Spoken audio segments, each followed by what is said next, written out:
menghadapi hari kematian. Masyaallah muslimin, sudahkah kita mempersiapkan diri untuk menghadapi hari kematian itu? Kalau sampai masa itu tiba, tidak dapat ditunda walaupun sesaat. Ada sebagian orang yang menyangka dia masih hidup sampai saat ini karena dia menjaga kesehatan. Banyak kita lihat orang yang sehat mati mendadak. Ada pula sebagian orang yang menyangka dia masih hidup sampai saat ini karena dia masih muda belia. Banyak juga kita lihat orang muda mati tiba-tiba. Oleh sebab itu, mengapa kita masih ada sampai saat ini di atas bumi Allah ini?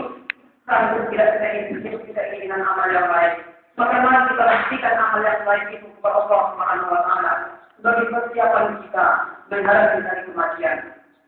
Ketika sampai masanya, idza jaa ajaluhum, kalau ajal mereka sampai, la yastaqimuna sa'atan, tidak dapat ditunda walaupun saat.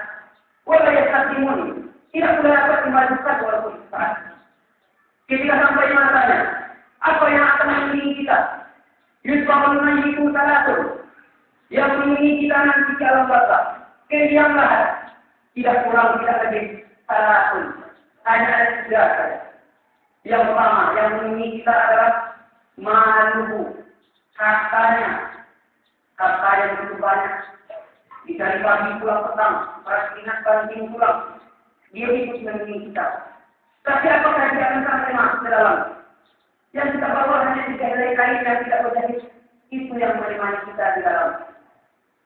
Dan apalagi yang akan menemani kita, ahluhu, keluarga, anak, cucu, cicit, kemarakan, adik kaulan, kerabat, tetangga, semuanya itu menemani kita.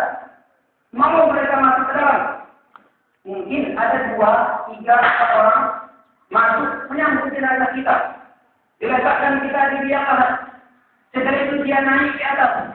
Mereka akan menimbun kita. Mereka akan menginjak-injak kita. Setelah itu mereka berdoa. Setelah itu mereka pulang ke rumahnya masing-masing. Yajibu isnani wa yabqawa'imun. Yang dua kembali. Harta kembali. Keluarga kembali. Lalu siapa yang menemani kita di dalam? Wa yabqawa'imun. Yang tinggal satu. Siapa yang tinggal itu? Wa amaluhu, amalnya. Kalau pernah tangan kita ini dipakai untuk mengusap kepala anak yatim.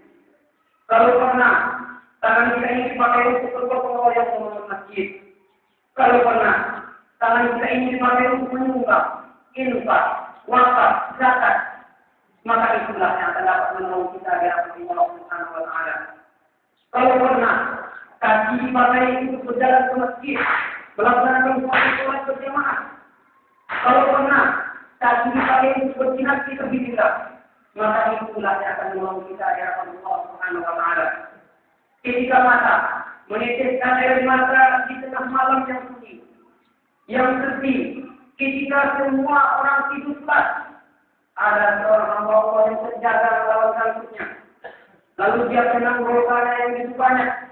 Lalu diteteskan air matanya, maka itulah yang dapat menolong kita di hadapan Allah Subhanahu wa taala.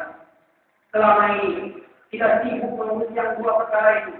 Kita sibuk mengurus harta, kita sibuk mengurus keluarga. Kita lalaikan yang satu. Padahal yang satu itulah yang akan setia menemani kita. Kalau kita mengaku sebagai orang yang bertakwa, maka mari kita persiapkan persiapan kita untuk menghadapi hari kematian itu. Allahu Akbar, Allahu Akbar, Allahu Akbar.